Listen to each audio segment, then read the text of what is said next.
Hey everyone, it's Christine, the Mighty Murphin Fashion Ranger. It has been, I'm not even sure how long, but an extremely long time since I have filmed a video and posted it on my channel. And that's kind of for a variety of different reasons.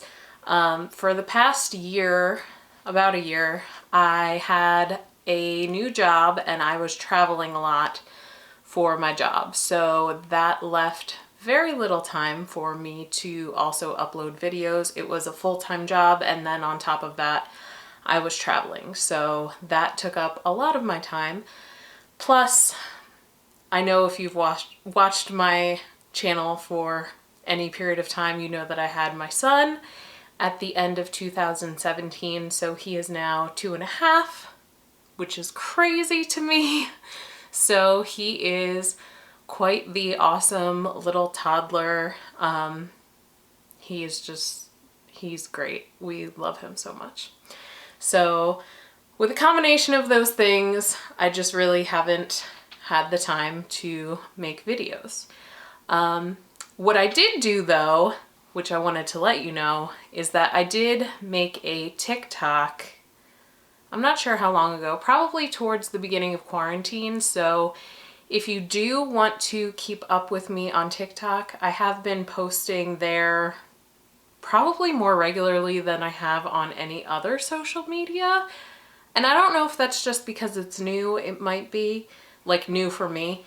So if you want to follow me on that, I will link my TikTok below. I just think it's fun.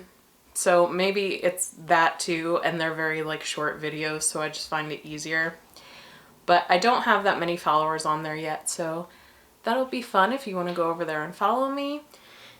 Anyway, so kind of going along the lines of what I just said, I had been traveling a lot for my job.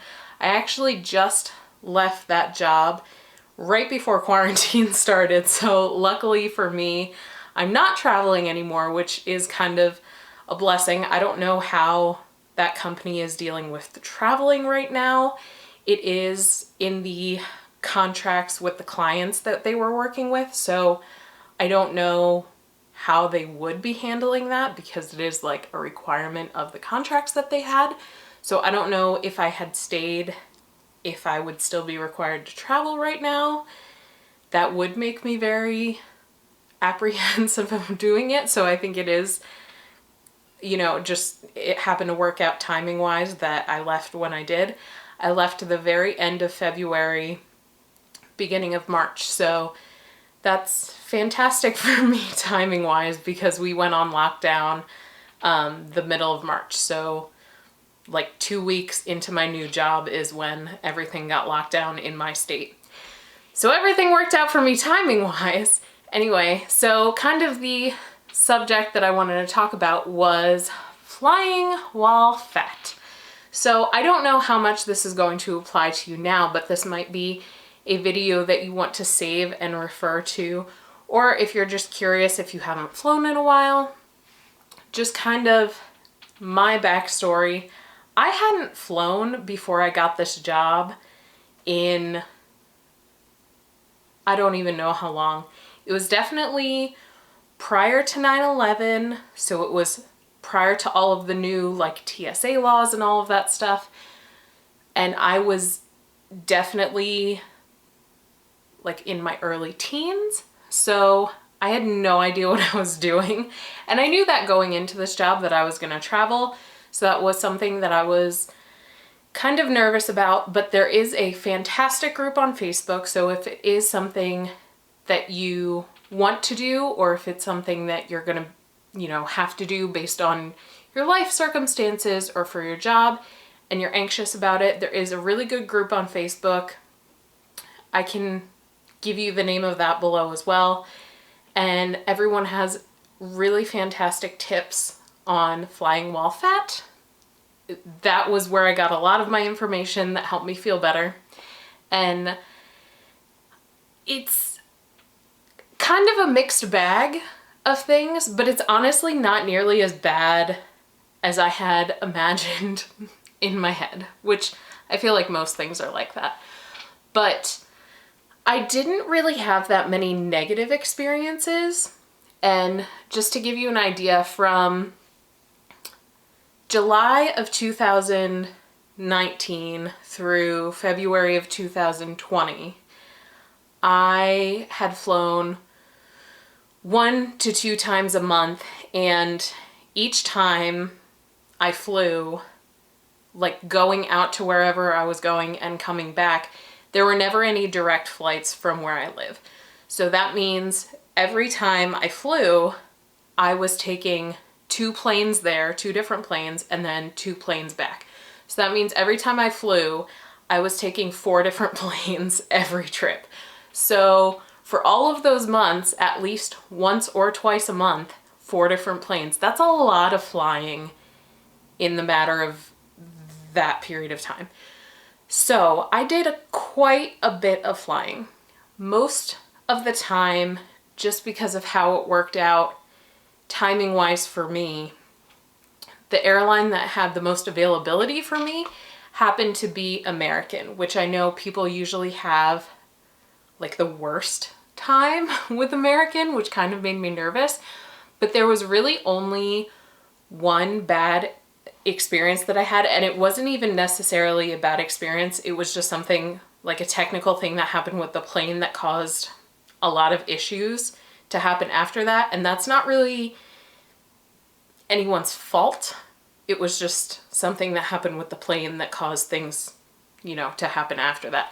So that's not even necessarily something that I put on the airline itself. It was an issue with the plane that was obviously unforeseen. But I did also fly Delta and United, and one of the biggest things that I would recommend is downloading Seat Guru, if you haven't heard of that before. If you've done any research about flying, I'm sure you've probably heard of it. But you can look up like your specific flight or whatever flight you're looking into to see the actual measurements of the seats. And I would do that a lot if I saw a couple different options that were in like the time frame that I was looking at for that day, just to see like, oh, this one is leaving, you know, an hour later or something, but there's like 1.5 inches more room in the seat. I'm gonna pick that one just to be more comfortable.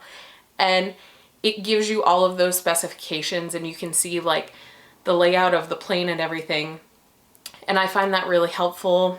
I think it also tells you, I'm not sure if it tells you on Seat Guru, it might, but I know it also tells you when you're actually like booking the flight, which armrests are movable too. And that's really helpful. A lot of the flights that I had that were like the smaller flights would have, say, like a row of 2 seats next to each other on one side of the plane, and then just like a single row of seats on the other side. And it usually was available seats on that single row. And as long as it wasn't an older plane, usually the armrests were able to go up. So I would move one of the armrests up just to have like more hip space, because if you don't know me, and this is your first video that you're seeing of me, I carry a lot of my weight in my hips and thighs. So to have the armrest be movable is a lot more comfortable for me. So that was really helpful to know that. Also, you have to get kind of used to where the armrests move, because they're not in like a normal area. A lot of times they're more towards the back. There's like a little tiny button underneath where it attaches to like the back of the seat, and you kind of have to like push in to lift it up. It's kind of weird, but you'll see other people reaching around for it, but some of them don't move. Especially, I noticed on like the older planes, they will not move. But you will notice that on the websites, like it'll tell you, especially in like which seats of the plane don't move. There are some that don't move at all depending on where it's seated in the plane. And that's good information to know, especially if you want one that does move.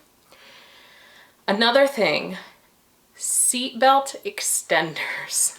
That is a very kind of controversial topic, even in that Facebook group that I mentioned earlier, because there are some people that say to buy your own and carry it with you. I never did that because I had heard from people that if you buy your own and carry it with you, that the flight attendants will tell you that those aren't like FDA regulated or whatever, so they won't let you use it and they'll like make you put it away and give you one of theirs anyway. And then there are other people that say that they have their own and they never had a problem. So I just stayed on the safe side, and always, as I boarded the plane, I would just say, hey, can I have a seatbelt extender? Now here's the issue that I had with this on occasion. It didn't usually happen, but it happened sometimes. I would have either a flight attendant that would say, oh, yeah, I'll bring it to you when you get back there, and then they would never bring it to me, so I'm just sitting there without a seatbelt on. Or I would have, and this happened a couple times, and I really did not understand this. They would say, oh, you don't need one. Just by like looking at me, they would look at me and go, oh, you won't need one. And I would think to myself, don't you think I know my own body?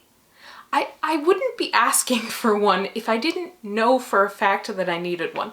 There was one flight, and it was a larger flight coming back from, I think, Charlotte, North Carolina. And it was a bigger plane, so there were like rows of 3 seats. And that particular plane was the only one out of all those flights that I went on, that was absolutely the only one that I did not need one. And I'm not sure why, but that guy did tell me, oh, you won't need one. I did not believe him. But when I actually got to my seat, I did not need one, and that was the only time I've never needed one. But other times I just think to myself, like, I don't know why you don't think that I need one, because I definitely do. It's not a lot. It's usually just like a couple of inches. And the other thing is, when they do maintenance to seatbelts on planes, they will cut the seatbelts down to fix them if it's like fraying or if they need any sort of repair. So even if it started out as a certain size, if they've had any sort of repairs done to it, it's gotten smaller since then. So even if I may not have needed one, if it's had any work done to it, I'll need one now. You know what I mean? Anyway, sorry, that was kind of a little tangent. But as far as other people's reactions to you on planes, because that is something I know that people get concerned about as well. I never really had anyone say anything or be rude to me. I did have one person that, and I'm not saying this to be rude, I swear, but anytime it was, you know, a younger guy or another woman, literally no reaction at all, or they were super nice. But anytime it was an older man, that's when I got, not necessarily attitude, but just like an uncomfortable feeling that would come from them. And there was one time that as soon as I sat down, he was like heavy sighing, and he was like leaning over to his side like I had the plague. He didn't say anything. He just kind of, his body language and how he was acting was like, I'm gonna do my best to just lean as far as possible away from you, which is not necessary. I mean, it's not even, and honestly, that wasn't even one of the like closest settings that I've had with people either. Like, I actually had a fair amount of room, so there was no reason for him to even act like that. It was obviously just something within himself that he needed to deal with, which is fine. But honestly, I never had anyone outwardly act rude. That was a unique experience with that particular person. And I can't really remember any other ones other than that one that like sticks out to me. So I will say, other than that, I have had some unique experiences aside from, you know, dealing with being fat and being on a plane that I would love to tell you guys if you want to hear those stories. Definitely moments that I didn't know what was gonna happen. But another thing that I do want to mention, because I don't think that I've seen this anywhere other than inside that Facebook group that I mentioned, something that people may not think about, and it's not necessarily on the plane itself, is going through security. And this is kind of a unique thing, and you may not experience this at your particular airport, but something that I dealt with at my home airport, the one that's closest to me that I had to fly out of all the time, was their machine that you have to go through that, you know, checks to make sure that you don't have any metal or whatever on you, is very odd. And I think every time I went through it, except for twice, so again, I told you I was flying a lot.